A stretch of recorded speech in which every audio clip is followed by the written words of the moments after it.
Spoštovane gledalke, spoštovani gledalci, prav lep pozdrav iz studia Idrijskih novic. V današnji oddaji Aktualno se bomo pogovarjali o mladini. V studiu pozdravljam Lovrenca Habeta, ki je pred dnevi prejel ugledno priznanje Univerze na Primorskem. Dobrodošli v našem studiu. Lep pozdrav vam in vsem poslušalcem in gledalcem. Čestitam k nagradi. Najprej povejte nam, za kakšno nagrado pravzaprav gre? Ja, hvala lepa.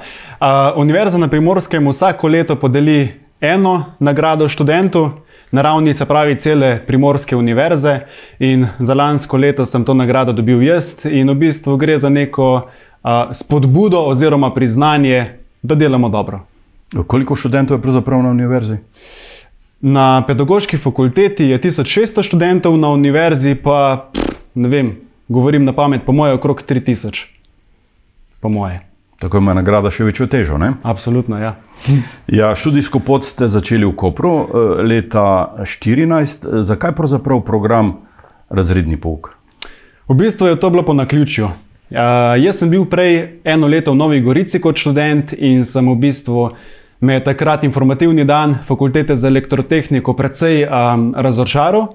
In sem potem eno leto študiral v Novi Gorici in smo v glavnem veliko matematike imeli, fizike, elektronike in to nekako mi ni ležalo. Potem pa me je Cimer iz Ljubljane vprašal, če bi šel na informativni dan v Koper, kjer pelje svojo punco na ogled pedagoške fakultete. In sem rekel, grem, saj imam čas. In ko sem prišel v Koper, ko sem prišel na pedagoško fakulteto in ko so začeli predstavljati ta program razrednega pouka, je najprej ena študentka nekaj zaigrala na kitaro, drugo na flavto, dekanje, profesorji, vsi so bili tako sproščeni in so nekako s ful srčnostjo predstavili ta program razrednega pouka in tako sem prestal dol. In to vas je pritegnilo? Absolutno, ja. Takrat sem res na brzino sem se učil geografijo, ker sem mogel narediti 5. predmet in sem res v 3 tednih obdelal celo gimnazijsko geografijo, ampak takrat sem se toliko učil kot še nikoli prej in nikoli potem. Prej ste obiskovali pa srednjo medijsko šolo, ja, v Ljubljani. Tako je, ja. Ja. Že novembra 2016 ste prejeli status kulturnika, umetnika na tej univerzi. Zakaj gre pri teh statusih? Ja, v bistvu, če se kar intenzivno ukvarjamo z gledališčem oziroma s katerokoli umetnostjo, lahko pač zaprosimo za ta status in potem v bistvu lahko malo učitelji oziroma profesori prilagajajo izpite. Recimo, če v enem določenem terminu ne bi imel časa za izpit, bi lahko pač prestavil. Sicer to je bolj formalnost, jaz tega statusa nekako nisem izkoriščil, sliši se pa dobro. Ob rednem študiju pa ste se posvečali tudi številnim kulturniškim programom. Petje vam je blizu že od doma najbrž. Res je, ja, najprej sem bil v moškem pevskem zboru Pobje, še prej v osnovni šoli sem nekaj pel do teh mutacij. Potem pa nisem niti bil več toliko na Planoti, na Črnovrškem, zato sem se pač odločil, da bom s petjem nadaljeval v fantovski pevski skupini pedagoške fakultete. Ja, smo kar izredni, mislim, nobena druga pedagoška fakulteta v Sloveniji in tudi v regiji nima fantovskega pevskega zbora, tako da imam to srečo, da smo ga na naši univerzi ustanovili in imeli. Sicer pa sem še bolj kot pri pevskih vajah, sem še bolj sodeloval pri gledališki skupini, ki sem jo soustanovil. To gledališče je pustilo neko sled tudi v širšem prostoru. Ja, v bistvu najprej v prvi sezoni je delovalo 9 študentov, nas je bilo 9, v drugi sezoni že 23, ker se je pač ta glas o naši gledališki skupini tako dobro širil. Mi smo v vsaki gledališki sezoni pripravili eno gledališko delo in ga tudi predstavili, se pravi tam lokalni publiki na obali, in naredili smo tudi od 10 do 13 ponovitev po celi Sloveniji. Tako da smo v bistvu ta glas o gledališču na pedagoški fakulteti kar ponesli po celi državi. Ja. To so najbrž nizkoproračunski projekti. Ja, to je vse na prostovoljni bazi. Če smo dobili kakšen reflektor od koga ali pa ne vem, da nam je kdorkoli karkoli posodil ali pa dal, recimo srednja šola iz Ljubljane, BIC, nam je dal neko opremo, nek predpasnik, pa tako, da smo izgledali res kot pravi kuharji, to je bilo pač veselje. Ja. Ampak vse smo delali s srcem, vsi smo pač tam prijatelji med sabo in če delaš nekaj z veseljem, vse pač ni ovir. Ja, s projektom Od Pefa do Triglava pa ste posegli v sonaravno življenje, v zdrav življenjski slog. Kaj je bilo bistvo tega? Ja, v bistvu tudi na pedagoški fakulteti prej ni bilo nekih športnih programov, kjer bi lahko tisti, ki se malo bolj zanimamo za šport oziroma nas šport veseli, udejstvovali. Tako sem v bistvu s pomočjo študentskega sveta ustanovil ta projekt Od Pefa do Triglava, v okviru katerega smo obiskali 10 slovenskih hribov in gora, malo tekli, zaključili pa smo seveda na Triglavu.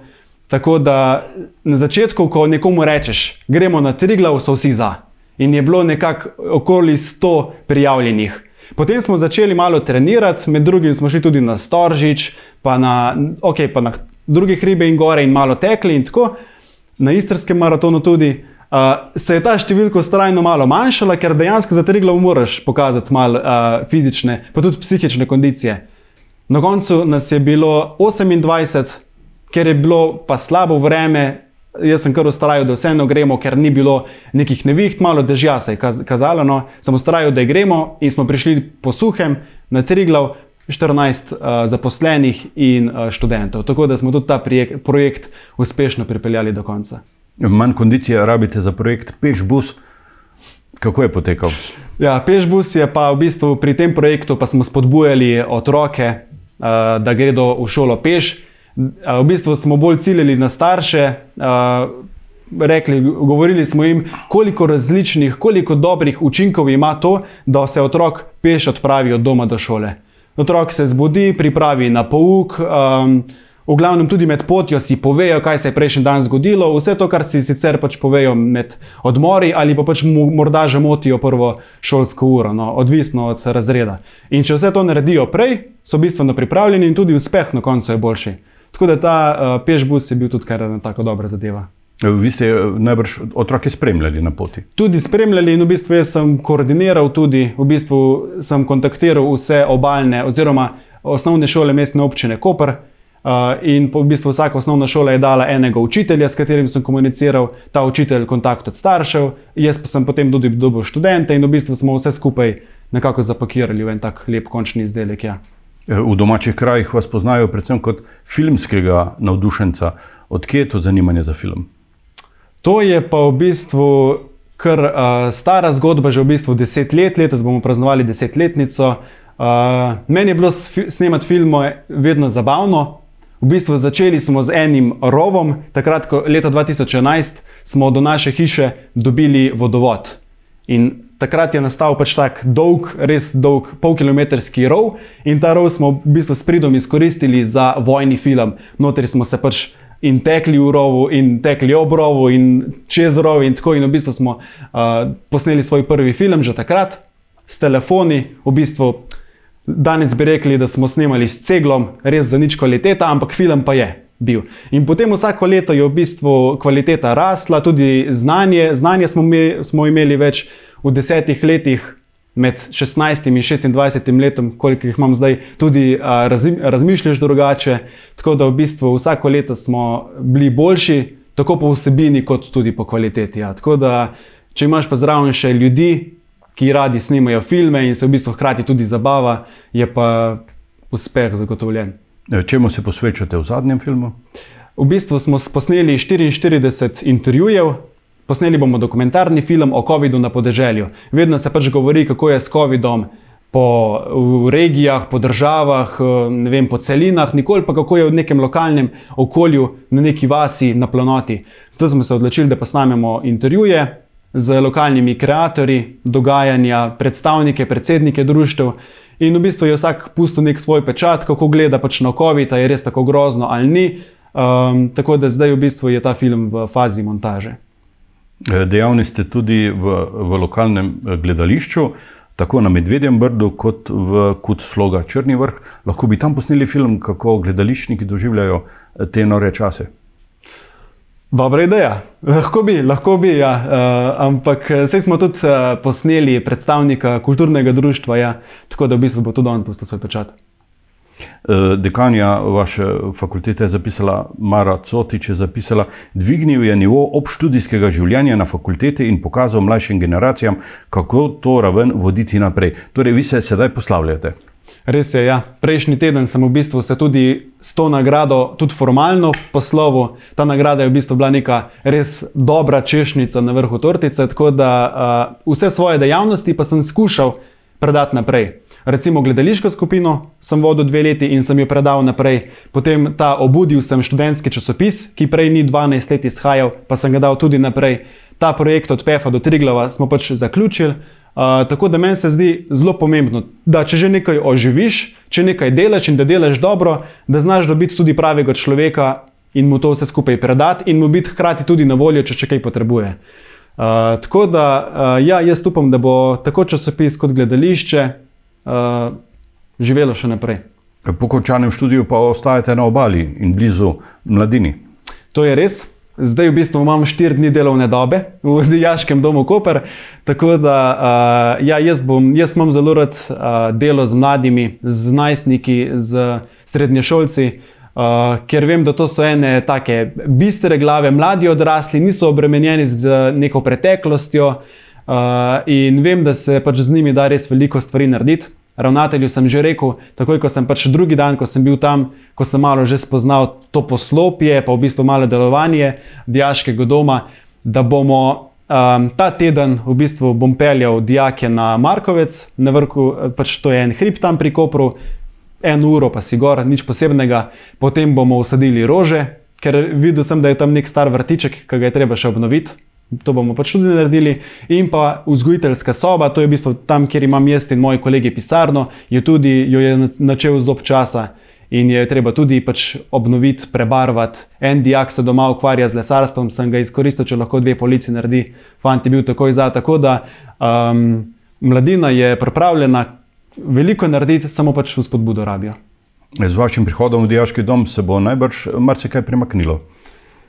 Ja, jaz upam. Jaz imam veliko idej. Vem pa, da je v Dijaškem domu, da so tudi nekateri, ki so tam že zaposleni 20, 30, 40 let in vem, da preveč na brzino vse pa tudi ne smem in tudi ne bom pač naredil, zato pač ker ne. Ja. Kako boste v bodoče sodelovali v domačem kraju? Ja, nekoliko manj najbrž. Nekoliko manj, ja. Recimo meni je bilo žal, da sem lansko leto izstopil iz krajevne skupnosti, ker nisem bil na teh sestankih krajevne skupnosti, ampak sem potem kasneje domnev, da v bistvu ni pomembno, a si ti na sestanku ali nisi, pomembno je to, koliko si ti pripravljen res narediti, koliko si ti pripravljen združiti ljudi, da pač se nekaj premakne. Tako da imam še neke plane tudi na Črnovrškem, kaj točno pa v bistvu še ne bi povedal, ker še nisem točno realiziral cilja.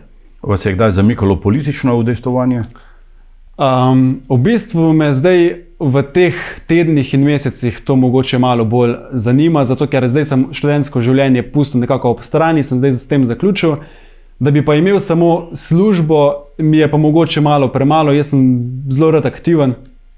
Tako da mogoče se bom pa res malo v politiko vrgel, ampak zdaj jaz, ko spremljam politično življenje in na lokalni ravni kot dopisnik krajevne skupnosti že, ne vem, 8 ali pa 10 let, vidim, da imajo precej zvezane roke.